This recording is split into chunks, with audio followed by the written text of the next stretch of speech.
Hello everyone, welcome to Biology World.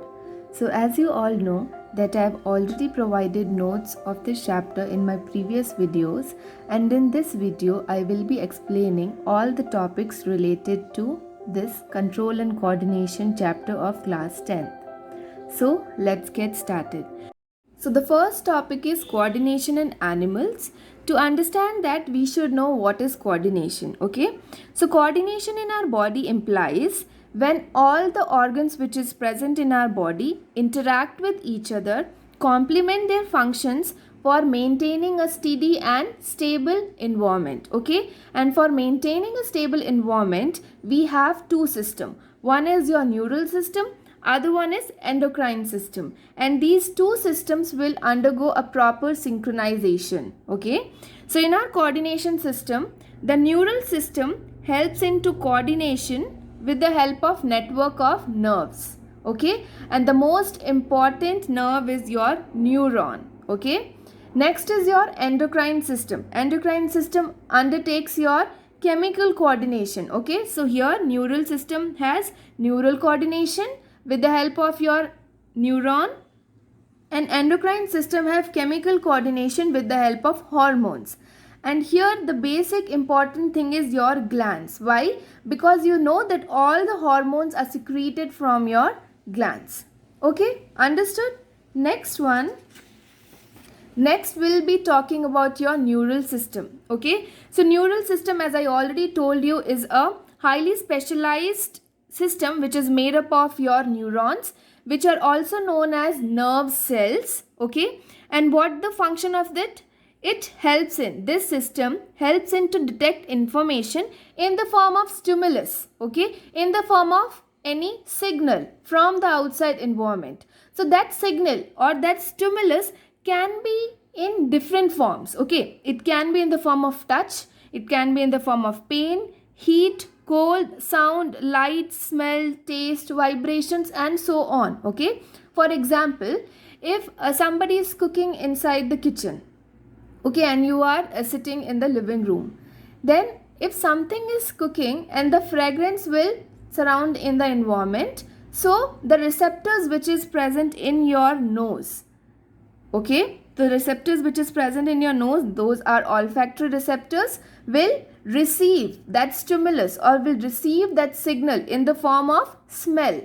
So that is what the whole process of your neural system is, to detect the information in the form of stimulus, and stimulus can be any of these, and so on will be, so many examples will be there for different stimulus. Okay, so majority I have write it down here. Next, how they detect it. Your neuron, how it detects the signal or stimulus. Okay, so first of all, the detection is done by receptors. So these receptors will be present in your sensory organs. So as you all know, we have basic 5 sense organs in our body, that is ear, eyes, nose, tongue, and skin.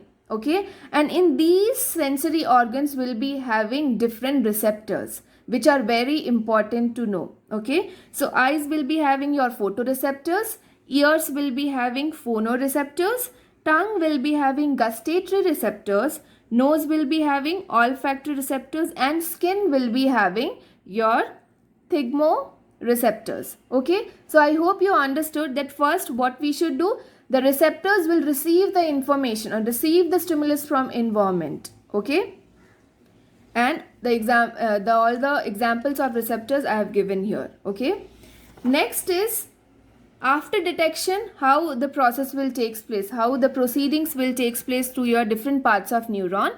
Okay, so we know that your neuron is structural and functional unit of your nervous system. Okay, and it has 3 different parts. First is it has cell body, which consists of nucleus and cytoplasm. Next, it has dendrite.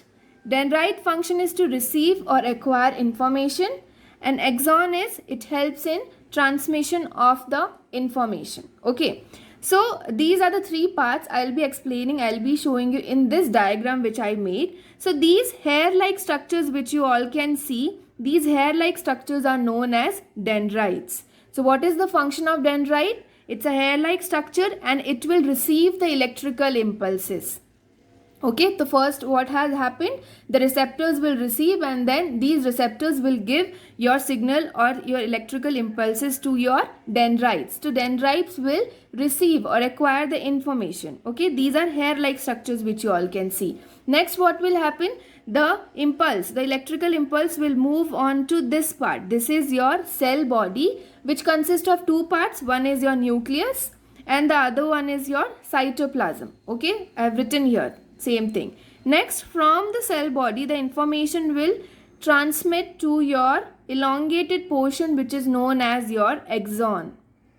Okay, this is axon, and then the information of electrical impulse will move on to your nerve endings, and this is how the information will move on from one neuron to other neuron and other neuron to so on until it reaches a specific location. Okay, so as you all can see here, these are the nerve endings and these are the synaptic knobs. These synaptic knobs will be containing chemicals, and these chemicals are nothing but your neurotransmitters. Okay, and these neurotransmitters will help in again the switching of your electrical impulse into your chemical signals, and then again from chemical to your electrical. This is how it will move from one neuron to another neuron. To get a more proper information, you just try to see this diagram. So first, what is happening, the electrical impulse is coming, it is acquired by your dendrites, then from dendrite it is moving to your cell body, then from cell body it is moving to your axon. See, this is very important because the gap which is present between two neurons is known as synapse. It's a very important topic to understand, that the gap between two neurons is known as your synapse. Fine. So in this synapse, what will happen, your synaptic knob will release small neurotransmitters. Okay, so these small neurotransmitter will be released from this knob, and this electrical signal will convert here to a chemical signal, and again from this chemical signal the electrical signal will be received by the next neuron. Okay, then the same process, cell body, axon, and again from this synaptic knob what will happen, neurotransmitters will be released to generate your chemical signals. Understood? Then again from chemical signal the electrical impulse will be generated, and the whole process moves in the same way. Okay, next, as you all can see, whatever topics I have explained you now, it's the same flowchart I have explained, so that it will be easy for you all to understand. Again, your dendritic tip will be receiving the electrical impulses, then this dendrite will be giving the signal to your cell body, then from cell body it is transmitting to the axon. Okay, then from axon it will be transmitting to your nerve endings, and in the nerve endings what I told you, that your synaptic knob will release chemicals. These chemicals are neurotransmitters. Okay, then in the gap or synapse what will happen, again they create a electrical impulse. So what is happening in your synapse or gap, all the chemical signals are converting again to your electrical signal, so that we can transmit the signal to the next neuron. Okay. Next, finally the synapse allow the delivery of impulses from one neuron to another neuron, or from one neuron to the gland or muscle cell. So this flowchart, if you'll read yourself, you'll understand whatever diagrammatic representation I want to explain you in the previous one. Okay? Next is your reflex arc and reflex actions. Okay, so what basically the reflex action and reflex arc is nothing but it's a spontaneous action.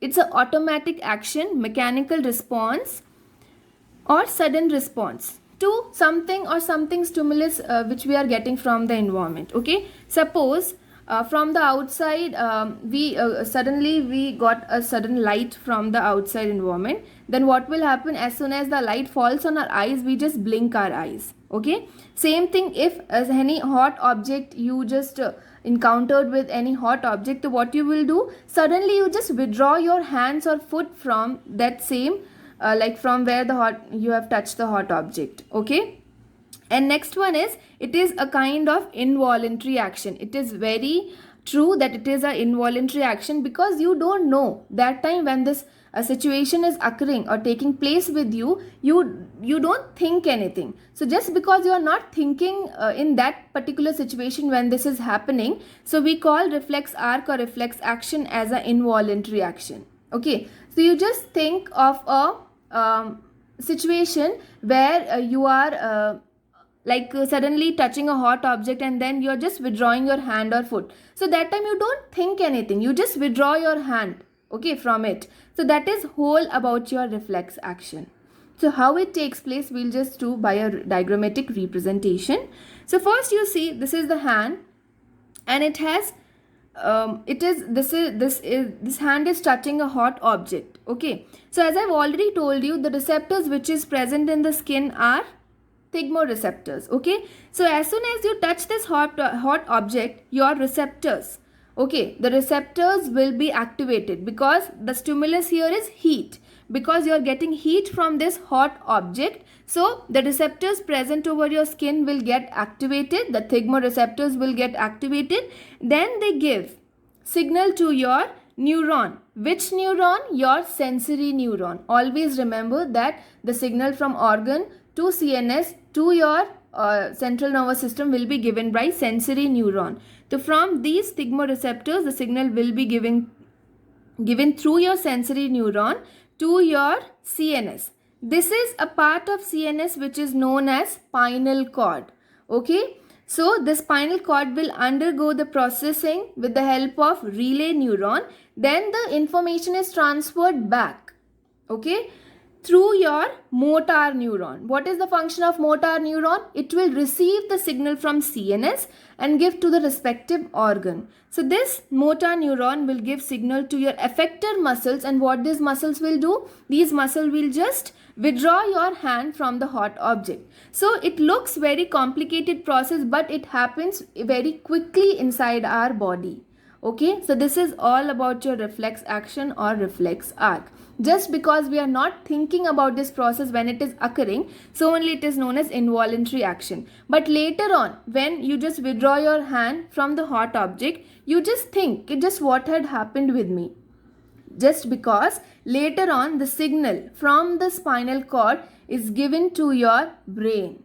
After brain receive this all action, your reflex action, then the brain will think, okay, so and so thing had happened and I have just withdrawn my hand from the hot object. Okay, fine. Same the flow chart I have given in the next my note. So what the main thing is, your reflex arc or reflex action involve only your spinal cord, not your brain. It's a very important question they'll ask you, that reflex arc only involves your spinal cord.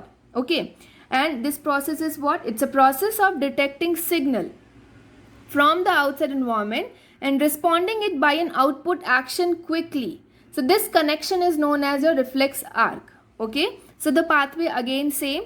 The stimulus here is heat, which is detected by sensory receptors. Next, nerve impulses will be given to sensory neuron, then to the spinal cord. There the interpretation takes place with the help of relay neuron. Then the information given to the motor neuron, then from motor neuron to effector muscles, and then we have just withdrawn our hand from the hot object. So those effector muscles are basically your skeletal muscles which had already carried out the actions. Okay, understood everyone? So the next is human brain. Okay, so to understand human brain, you have to look into three different portions or the parts of the brain. That is your forebrain, your midbrain and your hindbrain. Okay, so what is your brain as such? So brain is a central information processing organ in our body and which helps in command and control system, which act as command and control system.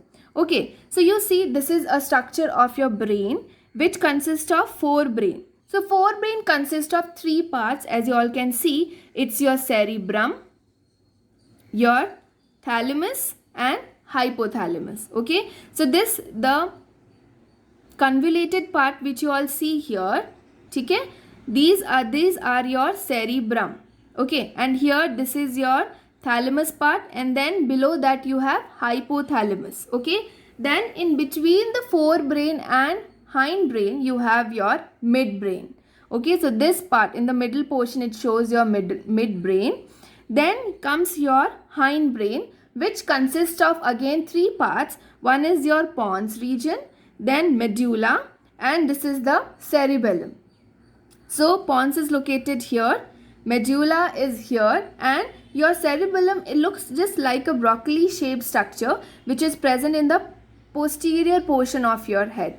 Okay, so properly your all the functions and location I'll be explaining in the next page. So I hope you understood the whole brain. And yes, one more thing, that your brain is again covered or protected very properly, because you know brain is a vital organ in our body, and that is protected by the skull, or we also call it as a cranium. Okay, that about protecting the brain and your vital organs I'll be explaining in the further notes. Okay, next is your neural system.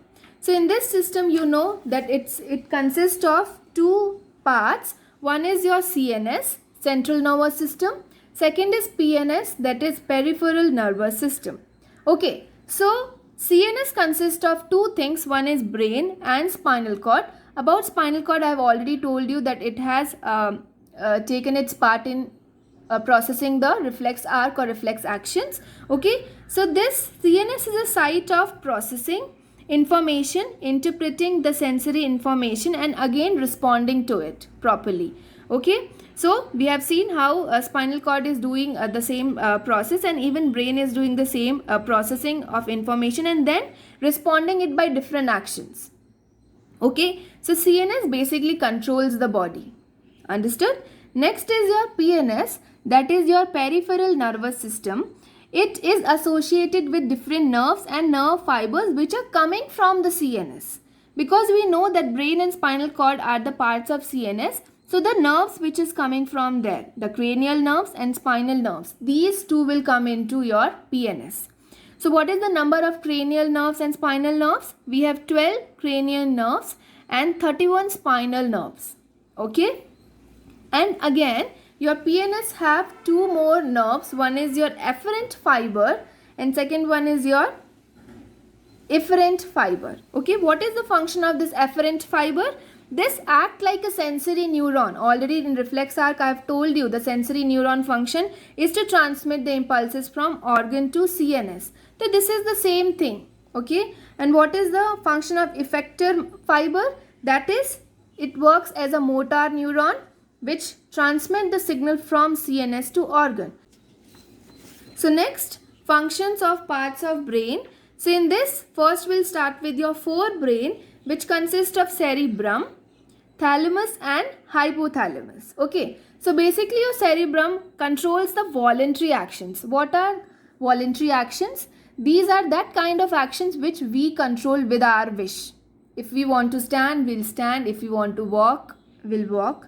Okay? So these actions are voluntary action which we does by our own wish. Okay?